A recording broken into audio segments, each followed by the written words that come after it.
Okay guys, this is Heightadvantage, and we are back in my multiplayer world. There's been quite a few developments since I was last on.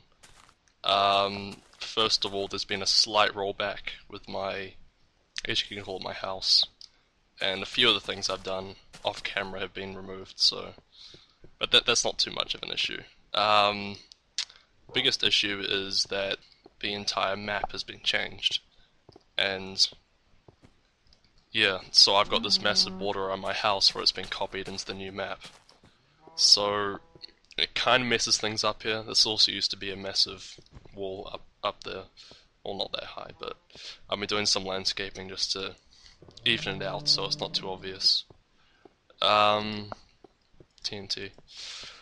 But yeah, so I've still got my house. I've lost a few things I built elsewhere, but for the most part we're still in business. At least it's still in a snow biome, so I can do plenty of things with that ice tutorial I'll eventually get to. And yeah, so we'll get to the video. Unfortunately, most of the things I had set up for the video and the tutorial with this stuff right here, it got removed because it wasn't just in the area of my house, and I think the rollback got rid of it anyway.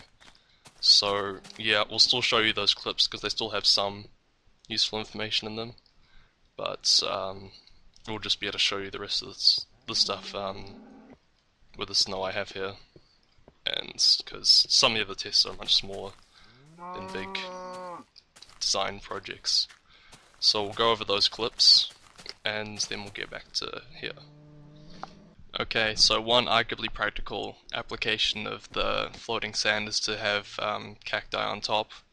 Two important things to note with this is that, of course, you want to place the cactus before you release it from the snow, because placing it will cause an update, as well as ensuring that the cactus is too high, because if you leave it at one high, when it grows into a too high cactus, it'll cause an update to the sand and the whole thing will collapse. I haven't tested this completely thoroughly, so it may not work exactly as I've described. Okay, so here's just going to be me showing you the setup for the two design applications for the floating sand. I do recommend you use these sort of design patterns for creating structures or patterns or any type of thing like that, because you want to make sure that it's easily repairable and you don't just break it all at once, because it's update based. You want to make sure that each sand block is at least on a diagonal to each other, so that it doesn't cause a chain reaction and just ruin everything you've set up there. It's highly recommended you use snow golems just to speed up the process, because otherwise it can be a long waiting time to get snow over all of the template blocks. And this is just going to be me showing you a checkered pattern for the floating sands. I would recommend this pattern because it's quite less sensitive to getting broken down as just a flat ceiling or floor of sands. Because the sands are at diagonals to each other, if one is updated, then it won't send a chain reaction through the whole setup. And it also makes it a lot easier to repair because the repair process won't interfere with any other blocks. So this is a lot more safe way to do it, and can look a bit more stylish, while still giving off the impression that there is floating sand there. Okay, and this next clip's probably a good example of why you shouldn't be doing this at night, so you can't light up any of the snow that you're going to be using. Yep, Enderman. There's not too much you can do about these guys. They're always just going to be taking the sand blocks. There's not too many ways you can prevent it. But fortunately, with this setup, they're only going to be able to wreck one block and not just update the whole thing. Thankfully though, I didn't have to do any repairs, or any major repairs, because the snow was still down.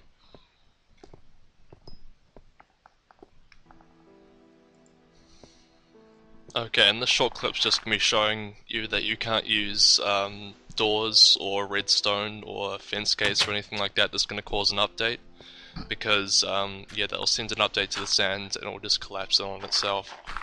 Okay, finally here's me releasing the sand, so it's now completely suspended. Though before you start doing this, you'll see in a second that you want to put up torches on top of the ceiling or floor or whatever it's going to be, because this will stop any more snow from forming around there. as new snow forming will cause an update to the sand and have everything fall again. Also, when digging it out, dig a block down on the side, because otherwise the dirt underneath is inaccessible because the snow on top is going to be on the way. Or you can just dig out from underneath the non-sand checkered blocks, but that's not too recommended, it's a lot easier to get wrong. Also, if you forget to add anything before you release the snow, you do have the option to add on chests or workbenches or music boxes or something like that, just on the intermediate blocks, for example bricks I've used here, because these will still be at diagonals and won't update the sands. Okay, and what you've just seen here is a basic repair job for any fallen sands. I do recommend snow golems for doing this, because waiting for a snowstorm and then snow to form in the specific spot you want can take quite a long time. Okay, so this pattern I'm about to show you is just a spiraling design that actually looks like a circle from above. You may be able to see that in the ground and the ice, the shadow of it. But this design keeps all of the blocks open to the air to allow snow to form on top without them blocking each other out. I'd recommend this because you don't want to be using snow golems way up high for every single block.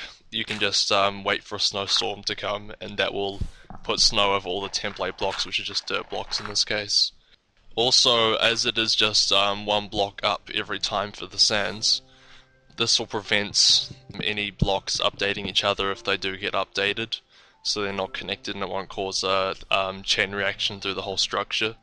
And also, when creating the structure, make sure you place the blocks directly one block above the snow.